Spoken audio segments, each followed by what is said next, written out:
तो भारतीय जनता पार्टी जब आई थी तो सेना का बड़ा गाना गाया गया था। ऐसा लग रहा था कि भारतीय जनता पार्टी खुद जो है वो वर्दी वर्दी पहन के जाने लड़ने वाली है चाइना और पाकिस्तान के बॉर्डर पर। इसके बाद भी मोदी जी की तस्वीरें आती रहती हैं फुल आर्मी यूनिफॉर्म में। ऐसा लगता है कि देश के प्रधानमंत्री ही नहीं, साथ में देश के जनरल भी हैं। जब कोई सवाल उठाया जाता था, अब तो थोड़ा कम हो गया है।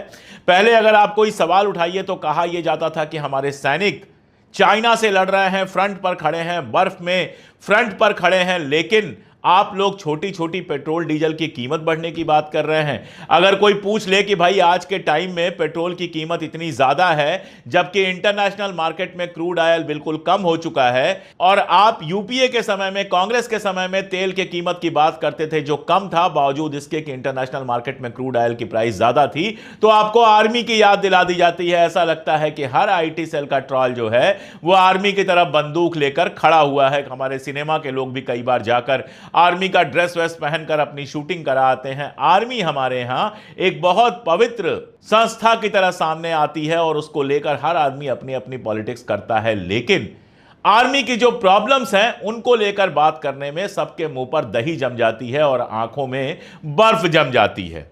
मैं आपको एक घटना बताता हूं। 2024 की पिछली सरकार थी और उस समय किसी सांसद ने यह सवाल पूछा कि क्या हमारी आर्मी में लोगों की कमी हो गई है, सैनिकों की कमी हो गई है।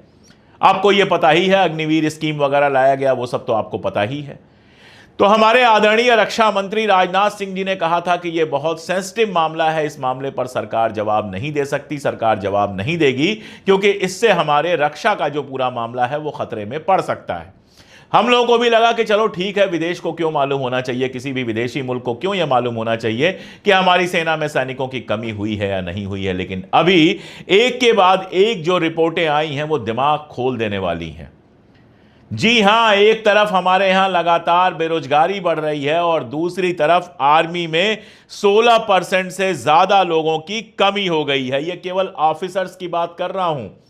16.71%, 16.71% ऑफिसर्स की कमी हो गई है। यह डेटा जो है 1 जुलाई 2024 को हमारी आर्मी में 42,095 ऑफिसर्स थे। यह कॉम्बैट फोर्स की बात हो रही है जो लड़ाई लड़ती है। इसमें medical corps, dental corps, military nursing service, इन सबको छोड़ दिया गया है।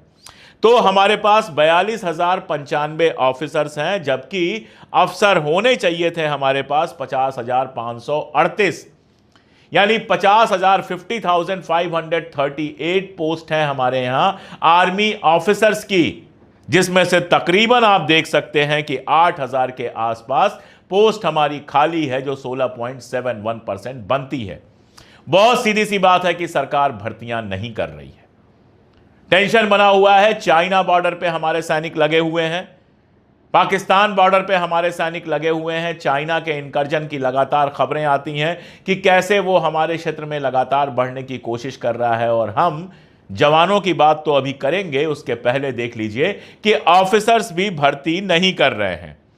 अब अगर जवानों की बात करें तो टोटल जो स्वीकृत पद हैं जितने होने चाहिए वो 12 लाख के आसपास हैं, 11,97,520, और यहां पर भी केवल 11,05,110 पद हैं, यानी लगभग 92,000 पोस्ट खाली है। यानी अगर कुल मिला दें तो 1 लाख से ज्यादा सैनिकों की कमी हमारे देश में है, ऑफिसर्स और जवानों को मिलाकर।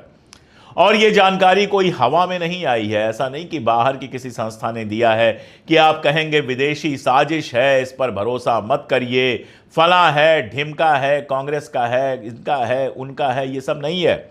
रक्षा मंत्रालय ने, मिनिस्ट्री ऑफ डिफेंस ने यह जानकारी दी है। संसद की स्थायी समिति, परमानेंट कमेटी को यह जानकारी दी है कि सेना में सैनिकों की जो टोटल संख्या है वो 12.48 लाख यानी 12.48 लाख है, जो कि बताता है कि 1 लाख पद खाली हैं, क्योंकि हमारे यहां जो टोटल संख्या होनी चाहिए वो 13.5 लाख से ज्यादा की होनी चाहिए।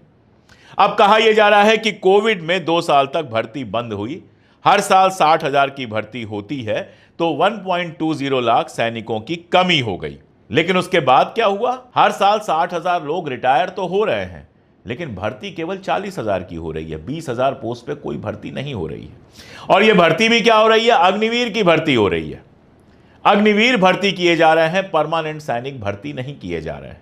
अगर आप छोटे शहरों के रहने वाले हैं या देहात के रहने वाले हैं तो आपको याद होगा सेना की एक ऐसी भर्ती थी जो हर साल निकलती थी, और इसीलिए आपको सुबह सुबह सड़कों पर एकदम 4 बजे 3 बजे भोर में दौड़ते हुए बच्चे दिखाई देते थे, जो अपनी फिटनेस बनाते थे, एक्सरसाइज करते थे, हाइट के लिए, बॉडी के लिए, सीना बनाने के लिए। क्यों? क्योंकि वो तैयार होते थे आर्मी में भर्ती के लिए। आर्मी की भर्ती के 2 फायदे थे, एक तो देश के लिए काम करने का संतोष कि आप सीधे देश के लिए काम कर रहे हैं, और दूसरा यह था कि एक सुरक्षित जीवन, तनख्वाह मिलती है, पेंशन मिलती है, अगर मार दिए गए या फिर घायल हुए तो अच्छा खासा कंपनसेशन मिलता है, पेट्रोल पंप मिल जाता है, परिवार निश्चिंत हो जाता है कि अब लड़के का जीवन ठीक ठाक चलेगा। इसके अलावा आर्मी से रिटायर होने के बाद किसी को बैंक में, किसी को कहीं नौकरी भी मिल जाती थी, तो एक अच्छा खासा सुरक्षित जीवन आर्मी में था, जिससे प्रभावित होकर बच्चे आर्मी में भर्ती होते थे। अच्छे बच्चे,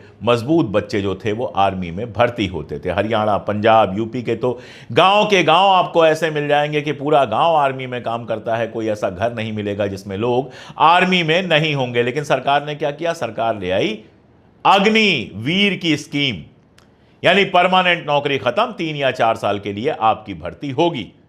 जहां 2-2, 3-3 साल केवल ट्रेनिंग चलती रहती है, वहां टोटल भर्ती 3-4 साल की ही होगी। तो इन सैनिकों की ट्रेनिंग कितनी हो पाती होगी वो आप समझ सकते हैं, और लड़ाई उनको वही लड़नी है जो परमानेंट सैनिक लड़ते हैं।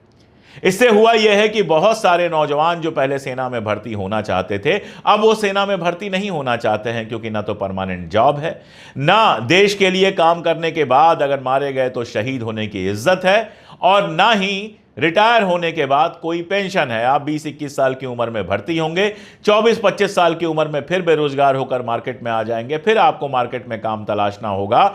आर्मी का होने के चलते जो शान थी वो शान तो छीन ली गई। इस बारे में भी आपको याद होगा कि जब राजनाथ सिंह से सवाल पूछा गया, सवाल भी नहीं पूछा गया, राहुल गांधी भाषण दे रहे थे अग्निवीर को लेकर, तो हमारे राजनाथ सिंह जी खड़े हुए और उन्होंने पता नहीं कितना कहा, 70, 80, 200, मुझे याद भी नहीं है कि इतनी संस्थाओं से बात की गई। बाद में जब जांच की गई तो मिला कि नहीं, इतनी सारी संस्थाओं से बातचीत नहीं हुई थी। खैर, अग्निवीर स्कीम लागू हुई, उसके बाद वैसे ही युवाओं की रुचि आर्मी में कम हो गई, जो बढ़नी चाहिए थी वो कम हो गई, और जो 40,000 सैनिकों की भर्ती हो रही है वो सिर्फ अग्निवीर की भर्ती हो रही है। जाहिर है कि 4 साल बाद जब ये रिटायर होंगे तो 60,000 रेगुलर लोग और 40,000 ये, यानी 1 लाख लोग एक साथ रिटायर होंगे हमारे आर्मी से। और सरकार अगर उतने परमानेंट और उतने अग्निवीर को भर्ती नहीं करेगी तो ये नंबर पूरे नहीं किए जा सकेंगे। अब सरकार कह रही है कि ऑफिसर्स के खाली पद को भरने के लिए भर्ती प्रक्रिया में सुधार किया गया है। एसएसबी इंटरव्यू में जो एक बार नहीं आया उसको दोबारा मौका दिया जाएगा, मेडिकल जांच का टाइम कम किया जाएगा। ये सारा कुछ तो ठीक है, लेकिन जो पुरानी कमी हो चुकी है ये कमी कैसे पूरी की जाएगी, सरकार इस मामले को लेकर कुछ नहीं बोल रही है। सीधी सी बात है कि आर्मी जिसको मजबूत करने की बात की जा रही थी, कभी आर्मी के अधिकारी कहते हैं कि हमारे हथियार पुराने हो चुके हैं, अब खबर आ रही है कि सैनिकों की भी कमी है। आप सोच लीजिए कि हमारी आर्मी को मजबूत किया जा रहा है या कि कमजोर किया जा रहा है। और यह सिर्फ आर्मी तक महदूद नहीं है, आप पुलिस में आइए, पुलिस डिपार्टमेंट में पूरे देश में 23% पद खाली हैं। नतीजा यह है कि 2023 में 1 लाख लोगों में सिर्फ 155 पुलिसकर्मी थे, यानी 1 लाख की जनसंख्या वाला अगर कोई इलाका है तो उसको संभालने के लिए केवल 155 पुलिसकर्मी थे, जबकि यह संख्या 197-200 के आसपास होना चाहिए था। 17% थाने ऐसे हैं देश के जहां एक भी सीसीटीवी कैमरा नहीं है, जबकि हर थाने में 12-13 कैमरे होने चाहिए। 83% ऐसे हैं जिनमें कैमरे तो हैं, लेकिन इसमें ज्यादातर ऐसे थाने हैं जिनमें केवल एक सीसीटीवी कैमरा है। अगर जज की बात कर लें तो क्या कंडीशन है? 10 लाख लोगों पर सिर्फ 16 जज हैं। 4 साल में 20% केस बढ़ गए हैं। पेंडिंग केसों की संख्या 20% बढ़ गई है, लेकिन हाई कोर्ट में 33% और जिला अदालतों में जजों के 21% पद खाली हैं। कोर्ट स्टाफ में भी 27% पद खाली हैं।